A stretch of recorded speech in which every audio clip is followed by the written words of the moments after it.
Welcome back to the Brittany Hughes Show. So California is, of course, asking all of its residents to please, please, please conserve power in the middle of this gigantic heat wave that's going on over on the West Coast.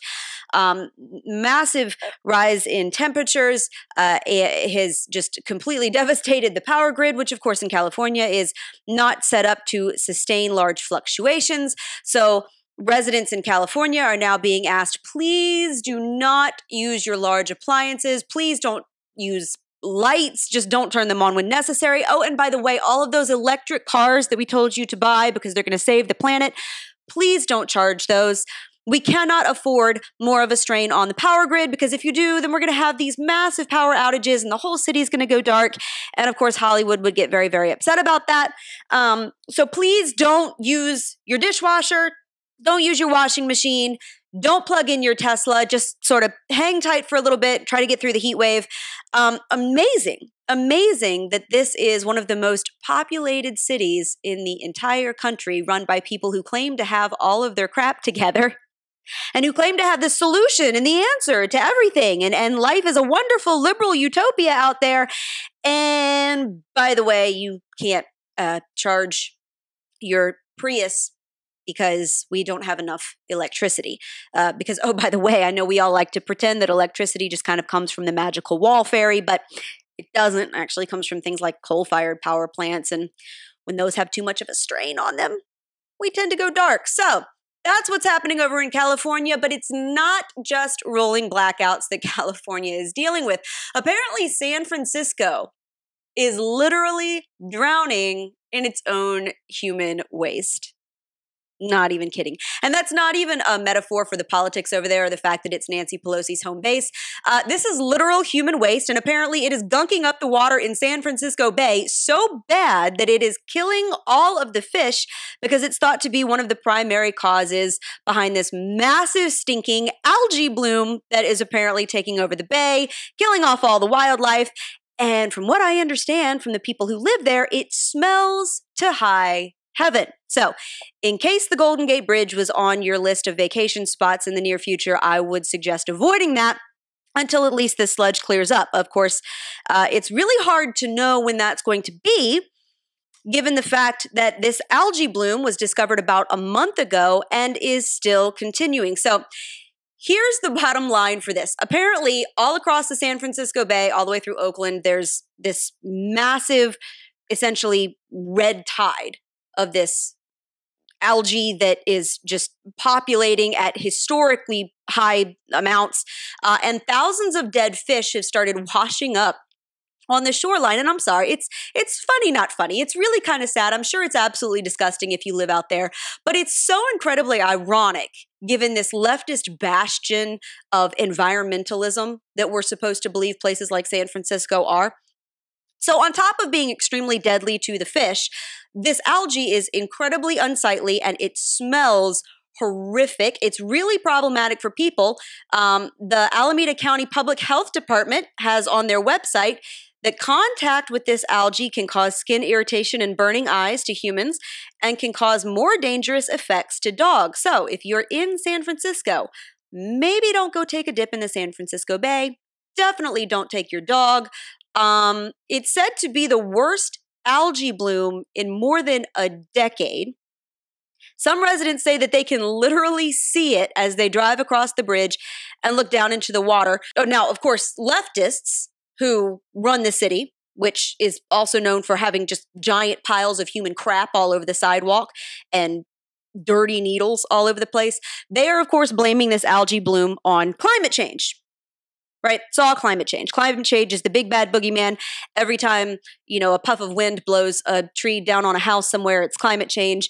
Wildfires that have happened forever and ever and ever, hurricanes, tornadoes, anything natural, any natural disaster, anything bad that happens in the world, of course, it's all climate change because reasons. But there are experts who say that there is another major contributing factor to why this algae is growing so proficiently at this time. It's the fact that dozens of waste facility plants dump about 80 million gallons of treated human waste into the San Francisco Bay every single day. So take a look at this local clip about what residents say this is doing to their water. Something is sapping the life out of waters in the San Francisco Bay Area. As carcasses pile up on local shores, people visiting Oakland's Lake Merritt have begun to notice so-called fish kills. It's insane how many dead fish there are. Along with some other changes. The smell's gotten a lot worse. I've never seen this water like that color. Scientist John Rosenfield is with San Francisco Baykeeper, an environmental advocacy group, and he says the cause of all this is clear. A species of algae known as Heterosigma akashiwo, which is known to form red tide algal blooms, that's what was causing the discolored water here. That red tide began a month ago and has now stretched 20 miles north of San Francisco and down to the southern coastlines of San Mateo County. But what led to the bloom? Rosenfield traces it to treated wastewater dumped into the bay by dozens of centers servicing the region. That wastewater contains nitrogen and phosphorus, the perfect recipe for accelerated algae growth. Rosenfield says blooms aren't uncommon, but this has gotten a whole lot worse. They last only a few days typically. This bloom's been going on for over a month, and it's covering San Francisco Bay. So the scope and the duration of this bloom is unprecedented.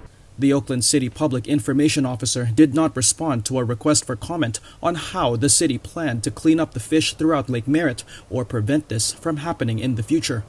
Rosenfield says there's only one way. Wastewater needs to be treated better to prevent this from happening again. Okay, so this really isn't actually that hard to understand. Interestingly, I think I know a little bit more about it having read a lot about this kind of stuff in the past few weeks. Let me explain. So, my husband and I recently decided to get a fish. We are amateur fish keepers at best. It all started when we took our son to a carnival. And you know that game where you can win a fish and essentially it's like beer pong, but instead of, having to pound a Miller Lite or whatever, when you get the little ping pong ball into the bowl, you win a fish. So our 3-year-old son, courtesy of a friend of ours that went with us to the carnival, ended up getting a little goldfish. And of course, like anybody who has no idea what they're doing, we trot it home and we, chucked little Nemo into a 1-gallon fish tank and had absolutely no idea how to keep a fish. I haven't had fish since I was a very small child, and it really wasn't my fish. It was my parents' fish. And so no idea what we're doing, no clue where to start. You come home and you get a tank and it's got a filter, so you think the water is clean, so you chunk the fish in. And of course, next thing you know, as anybody that's ever kept a fish before could explain to you, fish up and dies about a week later. We now have another fish. And I will tell you, I have learned a lot from this experience. It's not a very difficult process to understand, but you do need to know about it if you're going to keep any fish whatsoever. And that's essentially a nitrogen cycle. What a nitrogen cycle is when the fish produces waste, it builds up in the water as ammonia. Ammonia is converted to something called nitrites, which are extraordinarily toxic to fish. But those nitrites eventually get broken down by bacteria that colonizes in your tank, and it turns them into nitrates. Well, plants live off of this stuff. These are compounds that are very, very beneficial to underwater plants. So one of the best things that you can do for an aquarium system is to have live plants. But this process, if you're not careful and if you don't know what you're doing, will end up killing your fish because all of those compounds in high quantities are extraordinarily toxic to fish. And it seems like this is exactly what's happening in the San Francisco Bay. The stuff that's killing the fish is causing the plants, the algae, to bloom out of control, which is in turn toxifying the water and killing even more fish. And it's all because of the massive amounts of human waste, treated human waste, that's being dumped into the bay. Now, to mitigate this problem, The Blaze is reporting that the Regional Water Board is going to upgrade all of its treatment facilities to curb all of these nutrient dumps so that less of this stuff ends up in the water. This is going to cost, they say, an estimated $14 billion. So, of course, the solution to this is another massively expensive government effort, and the cost of this is almost certainly going to trickle down into residents' water bills. That's who's going to pay for all of this. So an exorbitantly expensive city is now going to have to pay even more through the nose to fix a problem with their water. in, again, a city that is supposed to be one of the greenest, most eco-friendly left-wing utopias on planet Earth, or at least especially in the country. So the bottom line here is that so much human waste is being dumped into the San Francisco Bay that it is creating toxic algae sludge and killing the wildlife. And these are the same eco-friendly, tree-hugging, plastic straw-banning lunatics who consistently wag their finger at Middle America and lecture all of the rest of us on pollution. Same nut jobs, same harpies that send these crazy left-wing lawmakers to Washington, D.C. to send trillions of our taxpayer dollars to other countries to fight so-called climate change. And they're dumping so much human crap into their own bay that it's killing all of their fish. And now the whole entire city smells to high heaven.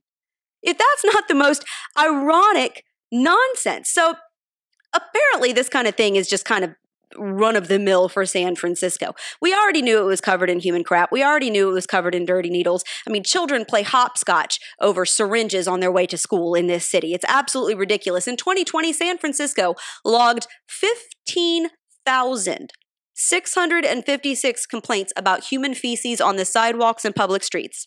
And they counted that as a win.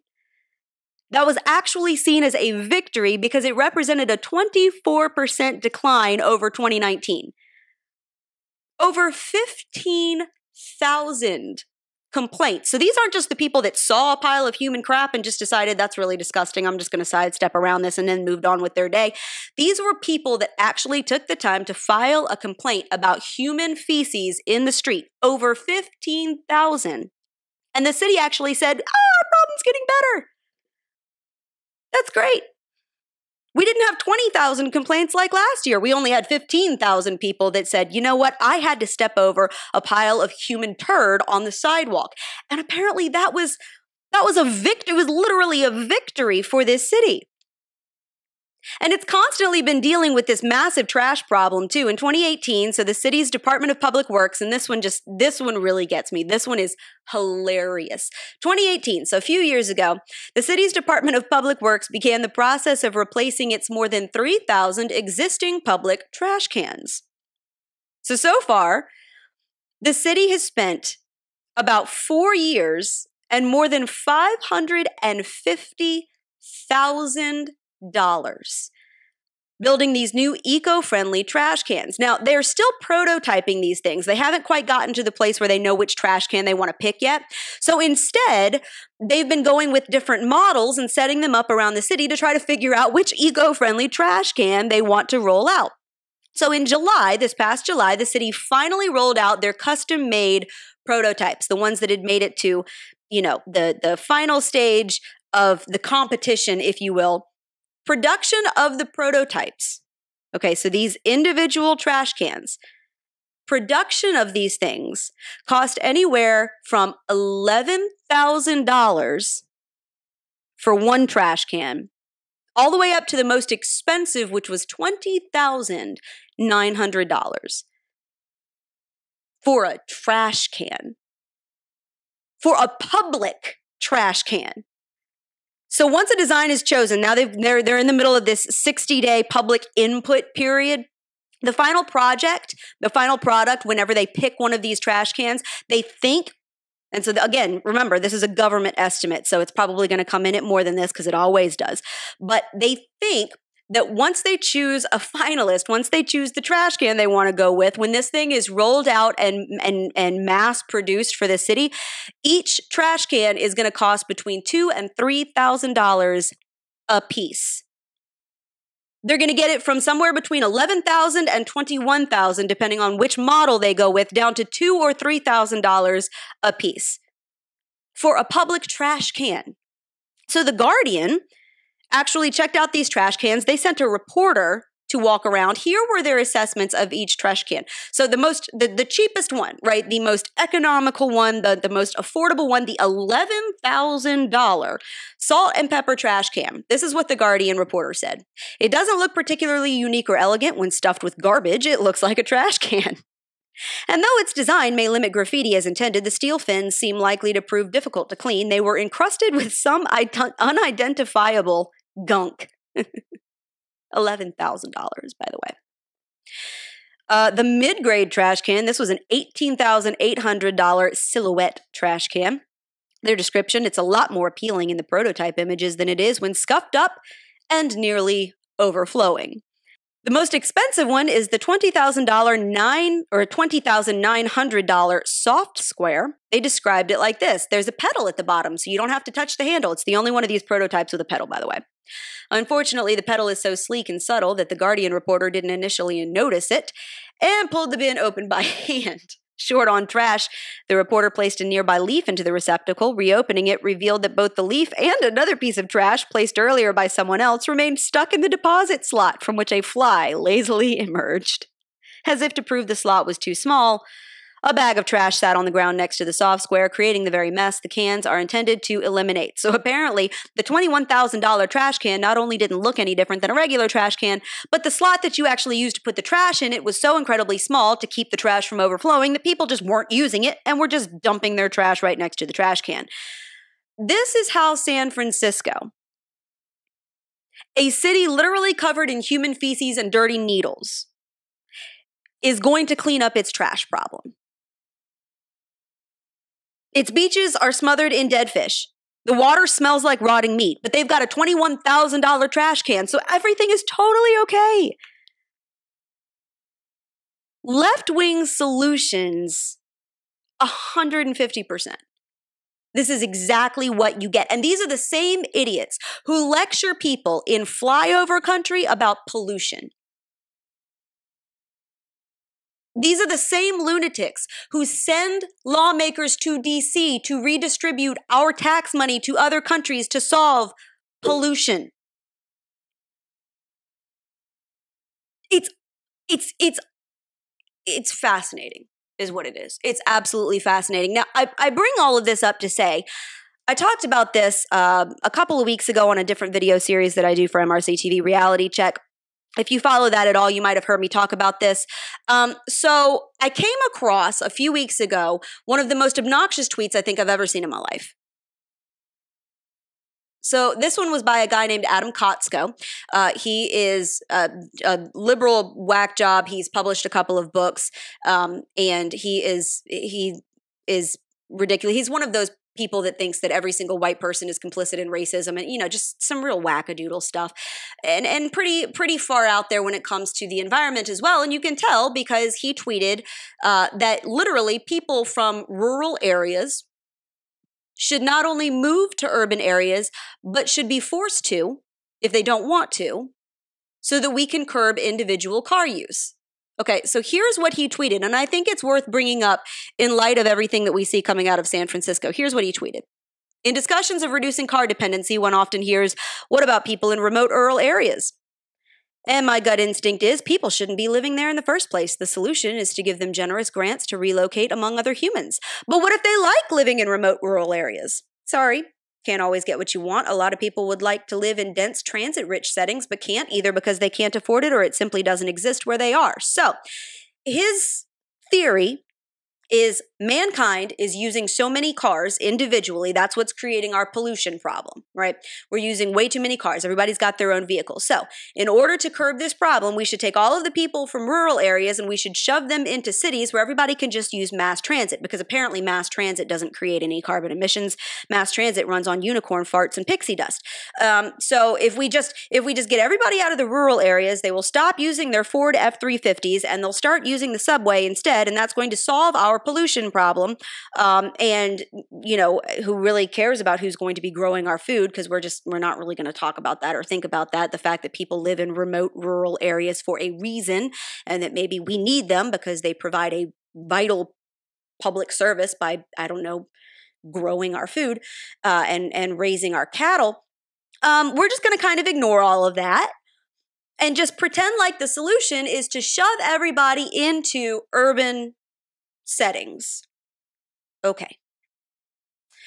So, just to remind here, California is the most polluted state in the country. And it's because of their cities. It's because of their cities. This is what happens when you live in a city, and that's okay. If you want to live in a city, if your job led you to a city, if you like the city, if that's your thing, I'm not here to dispute where anybody lives. If that's where you want to live, or if that's where you need to live, if that makes the most sense for you, that's totally fine. I've lived in cities before. I've lived outside of cities before. Don't think it takes a rocket scientist to figure out which one I probably prefer.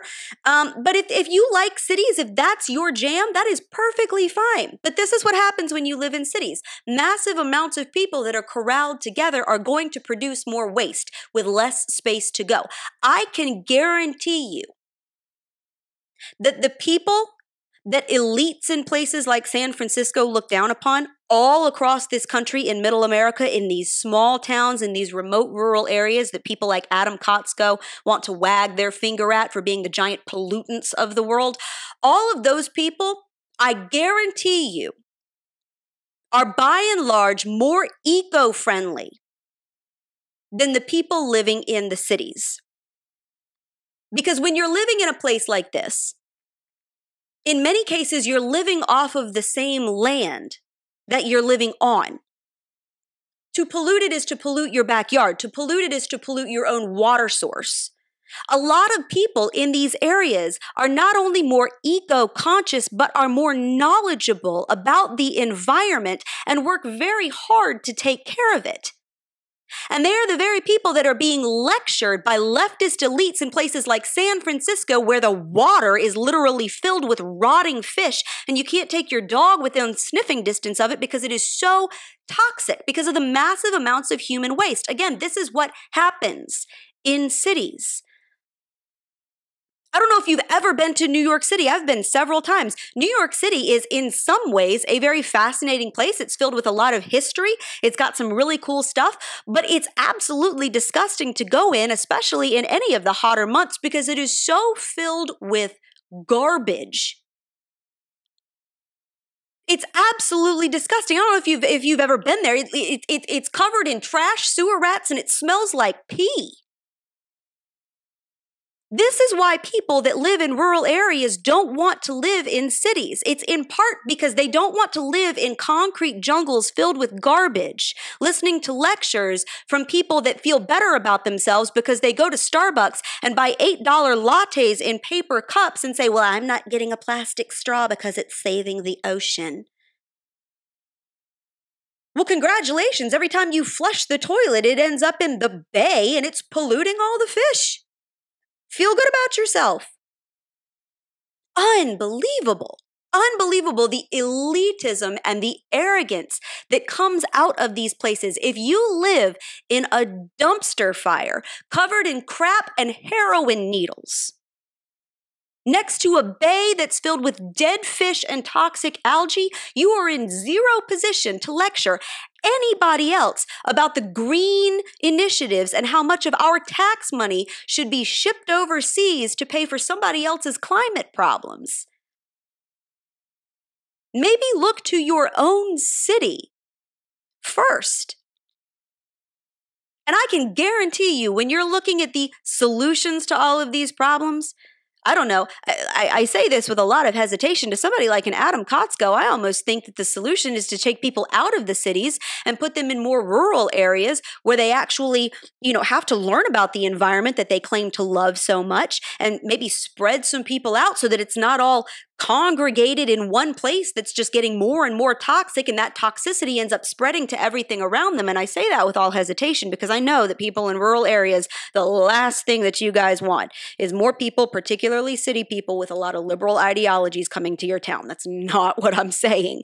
But from an environmental standpoint, cramming people together is exactly what drives so much of the pollution in the first place. So it is mind-boggling that anybody would think that the solution to the issue is to just cram more people in. I can tell you, though, when talking about the solutions to these problems, it's not a $21,000 trash can. That's taxpayer waste. That's what that is. That is putting a lot of money in the pocket of some artist or company or whatever to come up with essentially a garbage can and to say, oh, this costs $21,000, but it's eco-friendly, so y'all want it, right? That's some bullcrap right there, and that is very indicative of exactly what the left likes to do. Here you've got a toxic bay filled with dead fish, but they're throwing money at a trash can and saying, look, we're trying to fix the problem because we love the environment. No, you don't. If you loved the environment, you would not be pumping your bay so full of waste, but you would have fixed that first. You would have fixed that first. If you loved the environment, maybe you would have cleaned up your forests so many of them weren't burning down and exacerbating the energy grid crisis that you already have. If you actually had any concept at all of what you were doing, California would not be the raging mess that it is. And it's not going to be found in a $21,000 trash can, I can tell you that. So with that, that's the Brittany Hughes Show for today, everybody. I'll see you back here next Thursday. Make sure you go check out full episodes of the show on Facebook, Instagram, YouTube, Rumble. You can also find us anywhere you get your podcasts like Apple Music, Spotify, Google Podcasts. Make sure you head over to iTunes and hit the subscribe button on The Brittany Hughes Show. That way you'll never miss an episode. I will see you back here next week.